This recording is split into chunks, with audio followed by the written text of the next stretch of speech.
Thank you so much, guys. Hands up if you have cancer. Hands up if you know someone that has cancer. Take a moment and look around. How many people have their hands up? A lot of people.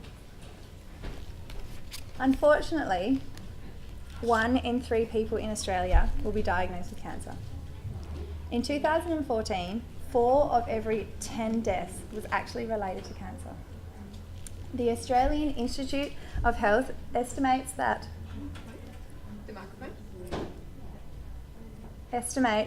50,000 people will die from cancer this year. So that means that 131 people every day today will die. Of that, 57% will be male and 87% will be over 60. 7 years ago, at the age of 29, I was diagnosed with a terminal brain cancer. My left temporal, the same size of this apple, quite a large one. I am female, I'm young, and I'm still here. Often when people are first diagnosed with cancer, it's an absolute massive shock. That Friday afternoon, when I was told that I had brain cancer, I was so scared. I rushed straight into surgery the next week, and then after surgery, I was told that my tumour on my left temporal was actually intertwined into my healthy part of my brain. So therefore, they actually couldn't cut out at all. I was then told that nothing else could actually be done to actually improve my lifespan. I was told that there was no cure for brain cancer, and I was also told that at some point it would actually take my life. I was also told that radio and chemotherapy would not actually extend my lifespan. I was also told, because I was young and I was already quite healthy, I was told that any change in diet, also in a lifestyle, would actually not make any difference. And I really struggled to accept this. I didn't really believe in that. So, like so many other people that are given in the same situation, you have to make a decision. And often it's quite hard to make a decision. It's kind of like driving down the road and you hit a T-section, and you can go left or you can go right. If you turn left, it's kind of like you quit your job, you sell everything that you have, and you go and do all those things that you wanted to do before you leave this world. Or you can actually turn right and go straight into conventional treatment with all of the sickness, the anxiety, and the worry that comes with all of it. My husband and I, being quite young at that point, had no kids, so we actually decided to go left. I threw myself into research. I read and spoke to any expert that I could kind of find to learn about brain cancer and any natural alternatives. My research led me to realise that actually changes in lifestyle, exercise, diet, and actually a frame of mind actually can make a difference. It really can. A big, huge difference. So my husband and I decided to quit our corporate jobs, pack everything that we had in little boxes, and just travel and surf around Europe for a year until our money ran out anyway.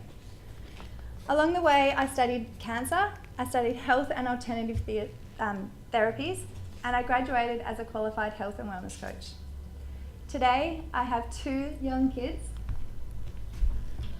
I'm healthy and I'm well and I'm right here. I have a successful clinic in Dunsborough called Wellness Tree, and I'm here as a health coach. A health coach is here to help anyone else in cancer or anyone that is looking for a better balance of lifestyle.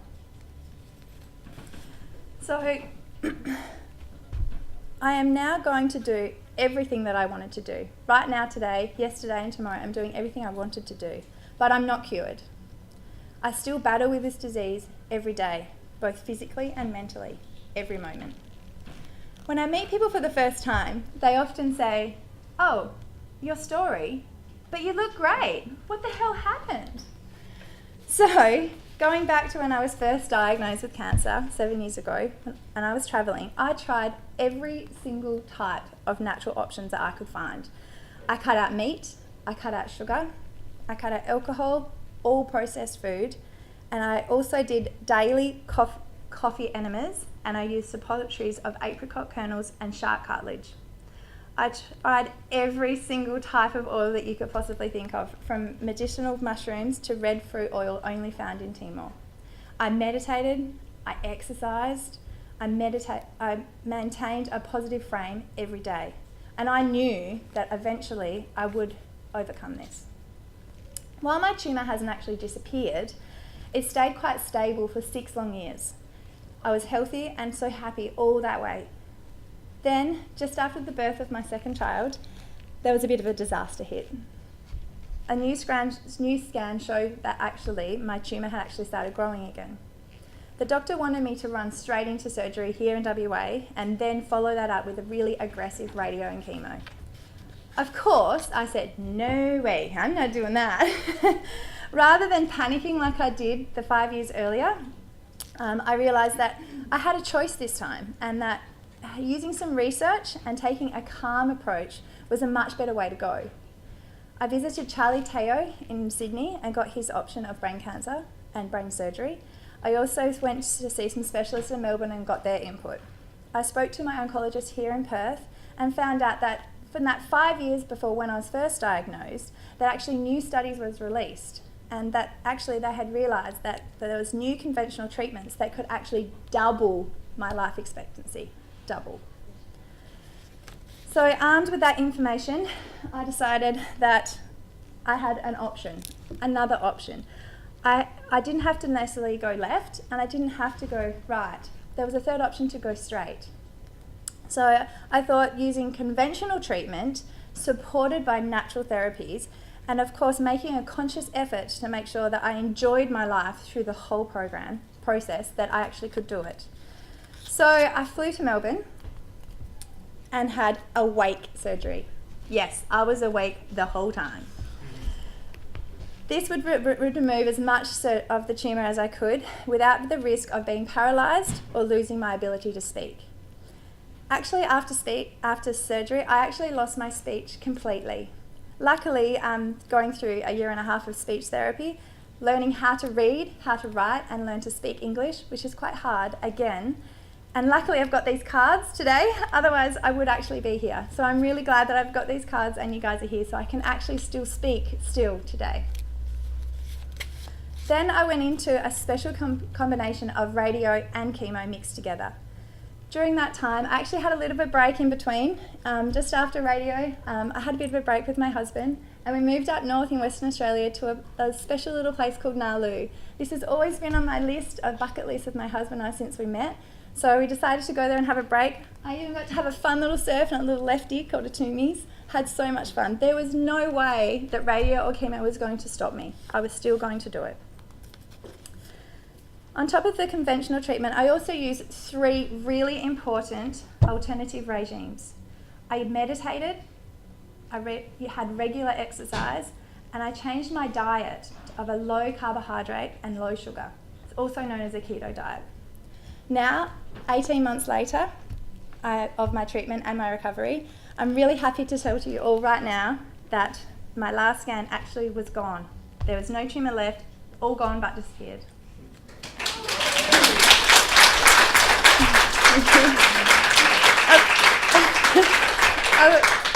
Thank you, that's so kind.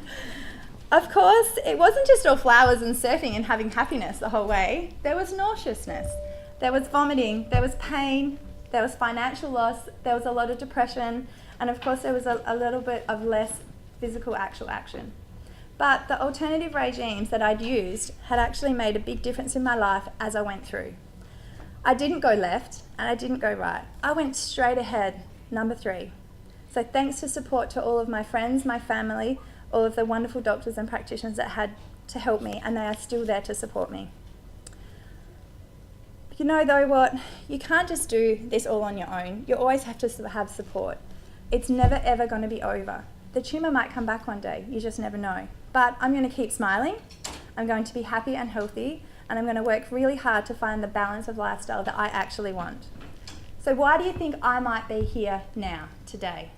Because I really want to be. I know that I'm meant to be here today. I actually believe that I was given a gift. I really do. I truly feel blessed that I was actually diagnosed with cancer in the first place. And you might ask why? Because it changed my life. I believe that I'm here to make a difference in other people's lives. I'm here to fight and to show others that the decision is actually yours. You are the one that is in control of your life, and make the decision that suits you. I know that I have a long life ahead of myself, and I look forward to meeting my children's children. If you know someone that's in a similar situation and you want to find a balance in life, go with the evidence and don't panic. Meditate, exercise, alter your diet, and believe that you can defeat the odds. Stay positive. Considering that cancer is actually quite common, it's a really good idea to actually use these healthy options. Even if you don't have cancer, using that healthy option can actually enrich your life and stop you from getting cancer in the first place. So today, I encourage every single one of you now, every morning, starting tomorrow morning, look at yourself in the mirror and smile back at yourself. Because today is not today, and today is here, and it's all for you. Thank you.